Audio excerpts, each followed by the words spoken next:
métier des sexos.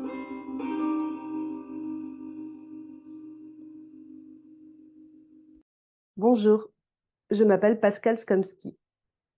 Je suis sexologue depuis 2019. Et il y a quelque temps, j'ai eu plusieurs demandes de partage, d'interviews de la part d'étudiants qui voulaient comprendre c'était quoi mon métier. J'ai pris plaisir à échanger avec elles, avec eux, et je me suis rendu compte qu'il aurait été plus judicieux de créer une sorte de catalogue du métier des sexos, car j'ai une certaine manière de proposer mes accompagnements. Et mes collègues ont d'autres, ressources et d'autres manières de proposer leurs accompagnements. C'est dans cette idée-là que j'ai proposé de créer le métier des sexos. Le métier des sexos, c'est un ensemble d'interviews de différents professionnels de l'accompagnement, de l'intimité, de la sexualité, du couple. Au fur et à mesure de ces entretiens, vous allez découvrir différentes personnes avec différents outils. Ça a été très riche et très joyeux pour moi de mener ces enquêtes et de découvrir l'univers de tous mes collègues. Ça a été très joyeux également de me rendre compte qu'il existait tant de thérapeutes différents que de patients, clients ou personnes qui pourraient être accompagnés. J'espère que vous prendrez autant de plaisir que moi à découvrir ces interviews. N'hésitez pas à laisser des commentaires en dessous, n'hésitez pas à partager. Il est intéressant, selon moi, de faire découvrir ce nouveau métier qu'est le métier des sexos.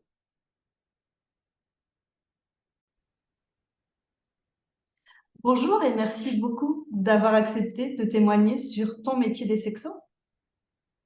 Bonjour, je suis ravie de cette interview et du projet que tu as qui me semble vraiment pertinent.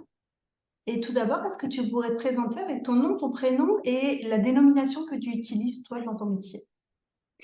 Alors, moi je suis, Aurélie Bourmeau, donc je suis, médecin, à la base médecin de santé publique et aussi, sexologue, donc la façon dont je me présente, lorsque, mes patients, viennent, dans ma salle de consultation, c'est, «Bonjour, je suis le docteur Bourmeau et je suis, médecin sexologue». Super. Et donc ton parcours professionnel, du coup, ça a été toute une organisation par rapport aux médecins généralistes ou tu as fait plusieurs étapes? Comment tu en es arrivé là? Alors mon parcours professionnel, je pense que, j'ai rencontré une autre personne qui avait, le même parcours que moi, pour arriver en sexologie, donc c'est vrai que c'est pas très courant.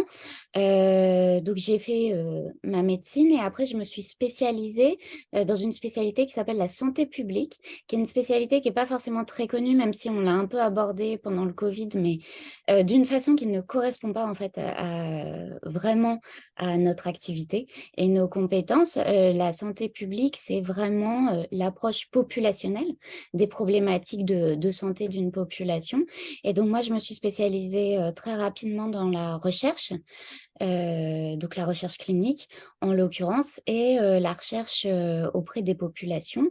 J'ai travaillé tout d'abord dans un centre, anticancéreux et c'est au décours de, ce travail et notamment, de par le fait que j'ai encadré la thèse d'un neurologue qui travaillait sur les problématiques de, santé sexuelle et de dysfonction érectile de ces patients, que je me suis intéressée, à la sexologie et que je me suis rendu compte que ce soit en termes de soins ou que ce soit en termes de recherche, en fait, il y avait très peu de choses qui étaient développées et que les patients avaient des besoins qui pour lesquels on avait très peu de réponses. Donc c'est à partir de là que je me suis intéressée, vraiment, à la, sexualité, à la santé sexuelle. Par la suite, je suis devenue aussi, maître de conférences à l'université Paris-Cité, donc je donne pas mal, de cours et je me suis rendu compte, aussi qu'auprès des jeunes, il y avait beaucoup d'interrogations sur la sexualité, pareil, des champs entiers de questions qui ne trouvaient pas de réponse. Et c'est là que j'ai décidé de faire le DU, de, sexologie parce que je voulais trouver non seulement des réponses au travers de la recherche, qui était mon métier, vraiment premier, mais aussi au niveau des soins, pouvoir apporter une réponse pratique, immédiate pour les patients et aussi de nourrir ma recherche. Donc vraiment de faire l'aller-retour entre les problématiques que je découvrais sur le terrain, pour lesquelles j'allais chercher s'il y avait des réponses dans le cadre de la recherche. La plupart du temps, spoiler, il y a très peu de réponses et de thérapeutiques pour les problématiques qu'on rencontre. Et donc de développer des recherches pour apporter éventuellement ces réponses au niveau vraiment académique, evidence-based des résultats. Donc c'est du coup au bout de mes 3 ans de DIU, j'ai eu la chance d'avoir un collègue qui était responsable d'un CEGID, un centre de dépistage gratuit et anonyme, pour tout ce qui est maladies infectieuses liées à des comportements à risque et notamment des comportements sexuels, qui cherchait un sexologue. Donc j'ai eu la chance de faire des vacations dans un CEGID au centre de Paris, qui a une patientèle avec des profils assez particuliers. Donc ce qui fait que, je peux vraiment, toucher du doigt, la sexualité de populations, communautaires avec des, approches très, vulnérables aussi, puisque j'ai une population principalement, d'hommes ayant des rapports sexuels avec des hommes et de migrants. Puisque dans le centre de Paris, il y a une énorme communauté migrante. C'est un spot pour les flux de migrants. Et donc, je me suis un peu spécialisée dans leurs problématiques sexuelles.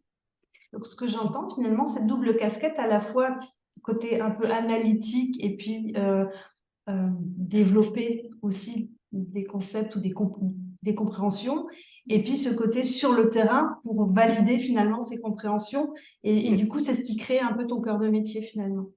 Oui, oui, oui. Et vraiment, je trouve que c'est d'une richesse. Enfin, j'ai énormément de chance en fait d'avoir cette consultation qui me permet je l'espère, d'apporter les dernières connaissances à mes patients, mais aussi d'apprendre énormément d'eux.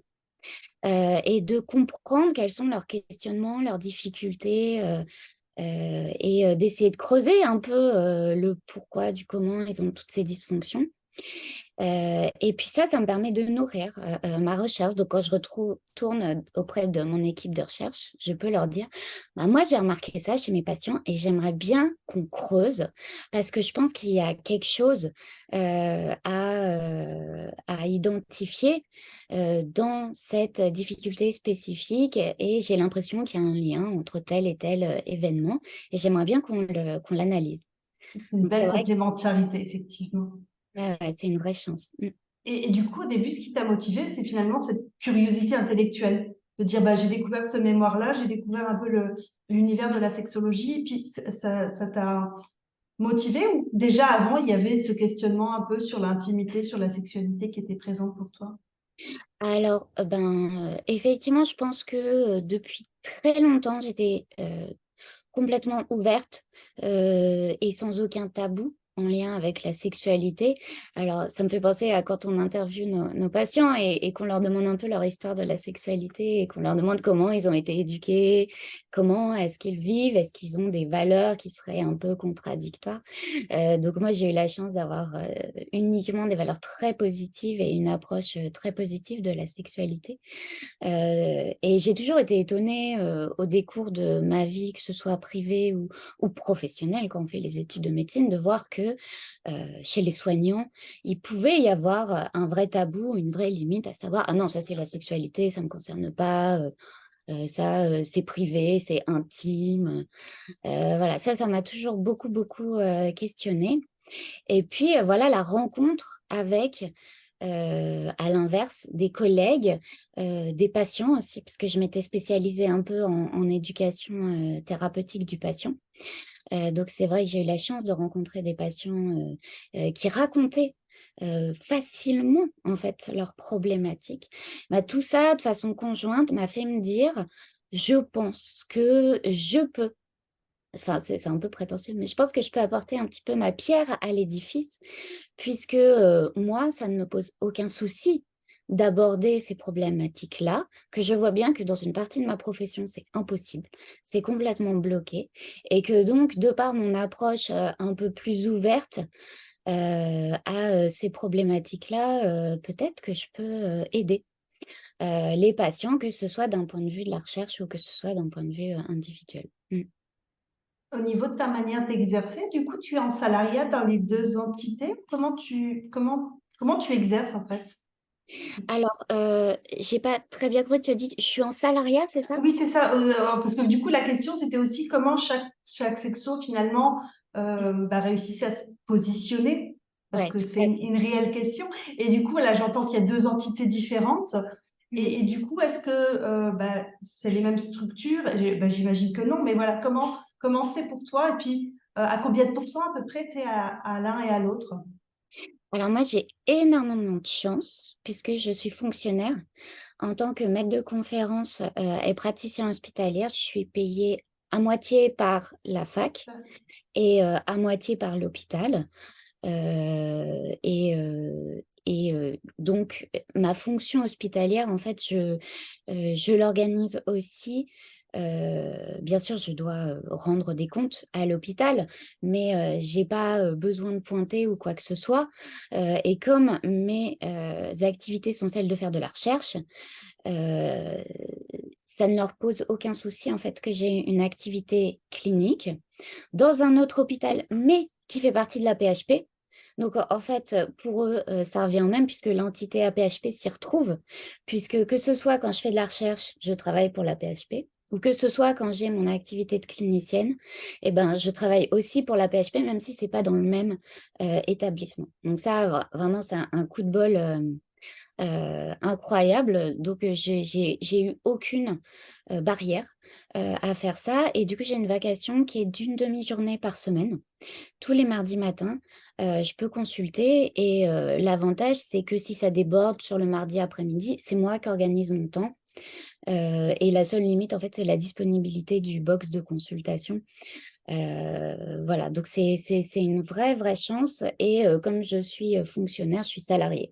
Donc si je vois 2 patients ou si j'en vois, 7, moi je suis payée pareil.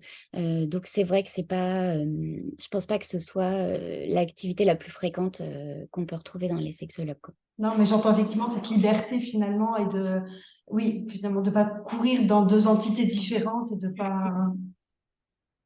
T'en as parlé déjà un petit peu, mais selon toi, quelles sont les compétences nécessaires pour exercer correctement, du coup, cette profession de sexologue ou d'accompagnateur? Alors, c'est vraiment, là, c'est personnel, enfin, il y a 2 façons de voir. Une façon personnelle et une façon professionnelle. Donc d'un point de vue déjà professionnel, complètement neutre, je pense qu'il faut vraiment, s'appuyer sur la formation continue.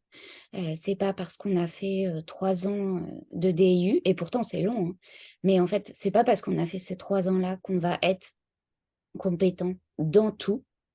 Il faut savoir passer la main, quand, on pense on n'est plus apte, à accompagner, un patient, et je pense qu'il faut vraiment s'appuyer sur la formation continue, mais ça, c'est ma casquette de chercheuse, hein, bien sûr, qui parle, à savoir que, c'est vrai que j'ai tendance à toujours aller rechercher, des articles, des bouquins. On s'est constitué en groupe d'anciens, étudiants, et on se fait des intervisions régulièrement. On se pose beaucoup de questions, on se remet en question aussi, sur la façon dont on a abordé telle ou telle problématique. Donc je pense que être toujours curieux, toujours se demander si on a bien fait, se remettre en question, pour moi ça c'est indispensable, pour bien pratiquer et savoir passer la main quand on a l'impression d'être arrivé au bout de ce qu'on sait faire. Ça me semble indispensable, et ça, c'est vraiment sur le côté purement, académique, la façon dont j'ai été élevée, on va dire. Après d'un point de vue plus personnel, je pense que c'est une histoire de posture. C'est aussi ce que j'essaye, d'enseigner à mes étudiants en médecine, c'est que la posture qu'on nous apprend en médecine, elle est très fermée. Elle est très, Dépêchez-vous, j'ai que 10 minutes, questions fermées, combien vous avez d'enfants, est-ce que vous suez la nuit, est-ce que vous avez des problèmes d'érection, mais tout le temps ou juste 75% des fois, voilà. C'est une posture qui est l'inverse de la posture, je pense, qui est attendue par nos patients. Donc, moi, j'ai tendance à poser que des questions ouvertes, à laisser le temps au patient de raconter son histoire.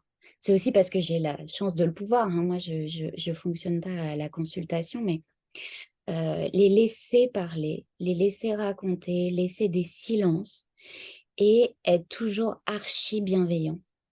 Avoir zéro jugement, ne jamais dire: «Ah bah non, ça il faut pas, non, ça c'est pas bien, non, ça il faut pas faire».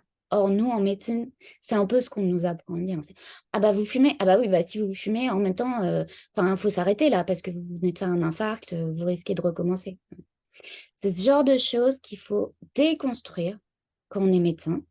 Je pense que les autres métiers ont cette chance de pas avoir à déconstruire ce qu'ils ont appris. Parce que j'ai remarqué que ce soit les infirmières ou bien sûr, les psychos, eux ont une posture de base qui leur permet d'être bienveillants, d'être ouverts, d'être vraiment dans le partage. Alors que nous, les médecins, il faut qu'on déconstruise.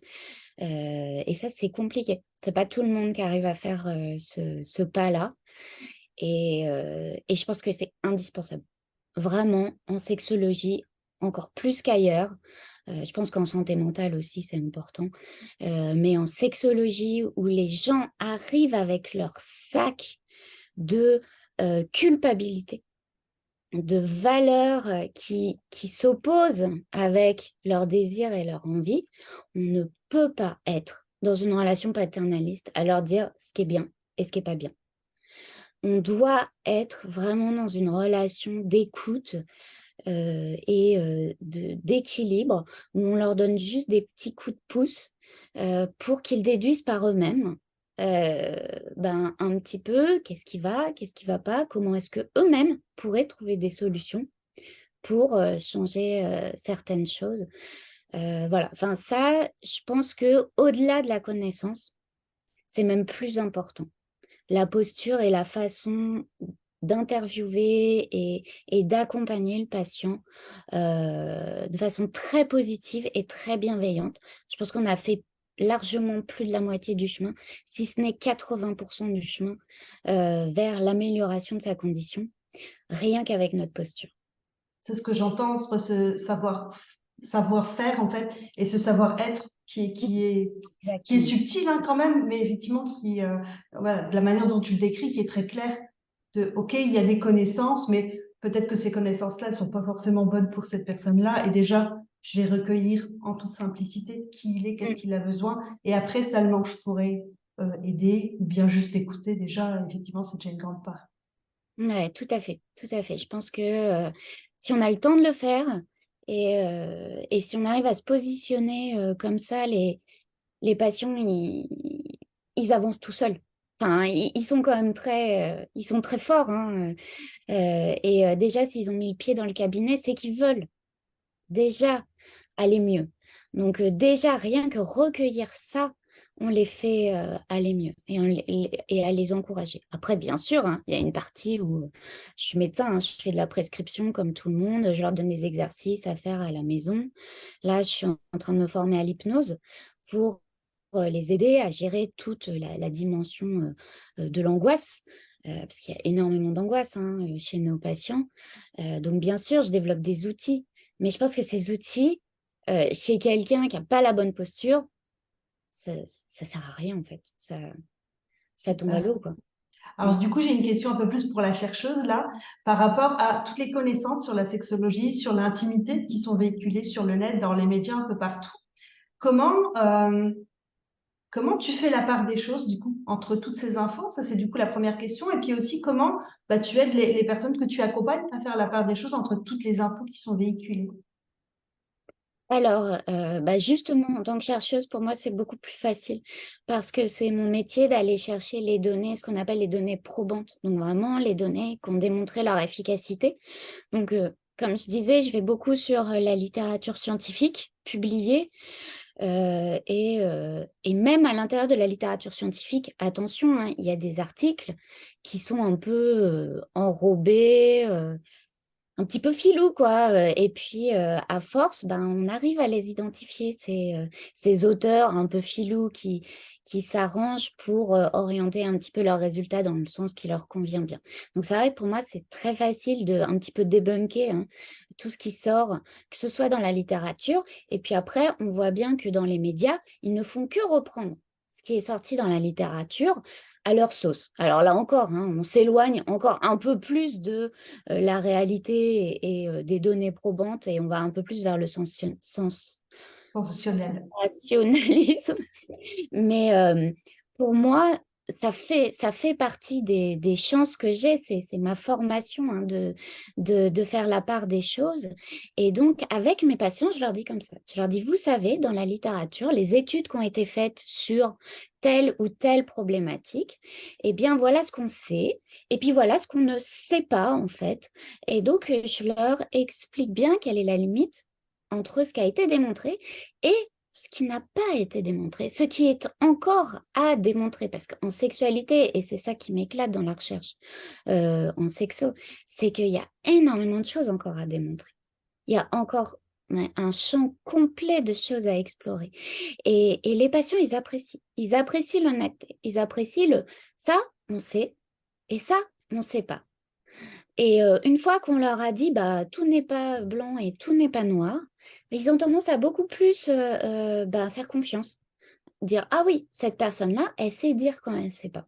Et je pense que savoir dire quand on ne sait pas et quand la littérature ne sait pas et ne permet pas de conclure, c'est hyper important. Par exemple, là, je pense que vous en avez entendu parler, il y a un article qui est sorti sur la longueur du pénis et sur l'effet de la longueur, l'effet du temps sur la longueur du pénis. Et soi-disant, attention, vraiment breaking news, la longueur du pénis aurait augmenté au fur et à mesure des années depuis les années 40, 1940.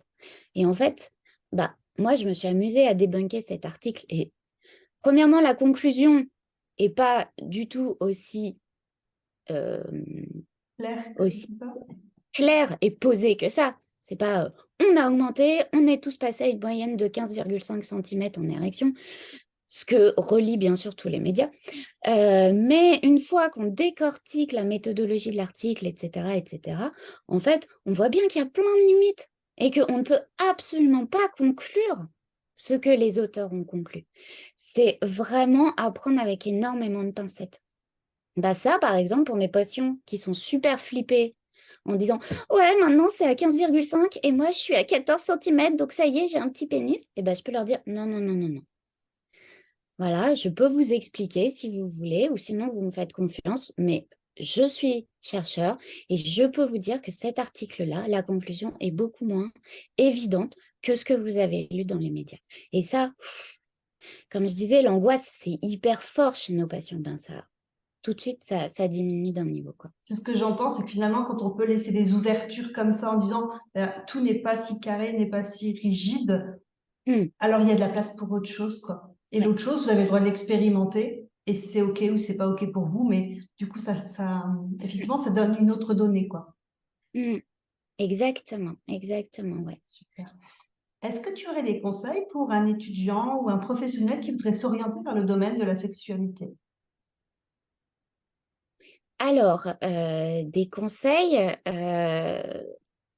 bah, je pense qu'il faut un tout petit peu se méfier justement, de tous les réseaux sociaux ou les livres à sensation qui peuvent traîner sur la sexualité parce qu'on l'a dit, hein, il y a tout et son contraire. Et puis souvent, évidemment, en sexualité, c'est les trucs qui font sensation, qui sont un petit peu kinky, qui vont ressortir, qui sont pas forcément les trucs les plus justes. D'accord? C'est souvent même inversement proportionnel. Plus essayer de s'orienter vers des enseignements universitaires, comme ce qu'on a fait, soit des DU, s'ils ne sont pas professionnels de santé, soit des DIU, mais aller vraiment vers les professionnels qui le pratiquent et qui l'enseignent, plutôt que essayer de se faire un petit peu sa sauce à soi, qui peut très vite, Heu, alors surtout en ce moment, que ce soit en sexo ou en santé sexuelle, hein, il y a beaucoup de mouvements militants qui s'en emparent, avec justesse, hein, de s'emparer de la santé sexuelle, mais pas dans un objectif de connaissance, dans un objectif politique et d'agenda politique. Donc il faut faire attention à ce qui a un objectif politique, ce qui est vertueux pour un objectif politique, mais qui ne correspondra pas à un objectif de connaissance médicale, physiologique ou sociologique. Donc, pour arriver à faire la part des choses entre les deux, entre les différents courants de pensée, je pense que c'est bien d'être encadré par un professionnel, un spécialiste et si possible, un enseignant. C'est pour ça que moi, j'imaginais pas faire de la sexologie sans me former auprès des experts du domaine. Ça ne me serait pas venu à l'idée, je ne me serais pas sentie compétente. Et pour conclure, est-ce que tu aurais un mot, une phrase ou un concept qui résumerait ta vision de la sexualité ou de la vie intime? Waouh! C'est un challenge, ouais, c'est pour conclure. Hem, qu'est-ce que je dis à mes patients? Heu, Ce que je leur dis toujours, c'est que, en sexualité, il n'y a pas de normes et que c'est eux qui peuvent fixer, avec leurs valeurs, leurs, propres limites et que, souvent ils viennent me demander, hein, «Vous croyez que c'est normal? Je me sens anormale». Et je leur dis: «Il y a pas de normes». Si vous y trouvez du désir et du plaisir et si vous ne faites mal à personne et que tout est fait dans le consentement, en fait, c'est la beauté de la sexualité. C'est qu'il y a un champ incroyable de possibilités, de plaisir et de satisfaction, qui est mis à votre disposition et qu'il y a pas de limite. La limite, c'est vraiment, vous qui vous la fixez si vous avez envie, de vous en, fixer une et souvent ça leur fait vraiment du bien de savoir que, on n'est pas là pour, les juger, pour leur dire: «Ah non, ça il faut pas faire, hein». Bon, ça vous avez le droit. Ils ont le droit de tout si ça leur fait du bien et si ça ne les fait pas souffrir et bien sûr si ça fait pas souffrir l'autre. Et une autre chose que j'ai remarqué, c'est que, beaucoup de mes patients, je ne sais pas si c'est généralisé, je pense que oui, parce que la littérature le dit un petit peu aussi, hein, mais on ne s'explore pas assez. La sexualité, ça commence par l'exploration de son propre corps et alors les filles, mais c'est une catastrophe, hein, le nombre de filles qui ne se sont jamais caressées, regardées, ça c'est déplorable, on a envie de les encourager, ne serait-ce que savoir à quoi elles ressemblent, et même les garçons, en fait. Même les garçons, quand ils se masturbent, c'est souvent, dans un but d'orgasme et c'est jamais dans un but de se découvrir et de découvrir le plaisir et ce qui leur fait plaisir. Donc je pense que ça, c'est un élément qu'on a loupé dans l'éducation sexuelle, et qui permettrait de gérer pas mal de dysfonctions, qui arrivent par la suite, lorsqu'ils se font des relations sexuelles, à 2 ou à plusieurs. Et Mmh. du coup, c'est génial de le poser là comme conclusion en disant, effectivement, déjà la sexualité, c'est un champ d'exploration incroyable, mais en même temps, déjà de vous à vous, et après finalement de vous dans la relation, quoi. Mmh mh. Merci beaucoup d'avoir pris du temps et partagé ta vision à toi. Merci beaucoup de m'avoir invitée et puis, bon courage pour ce beau projet.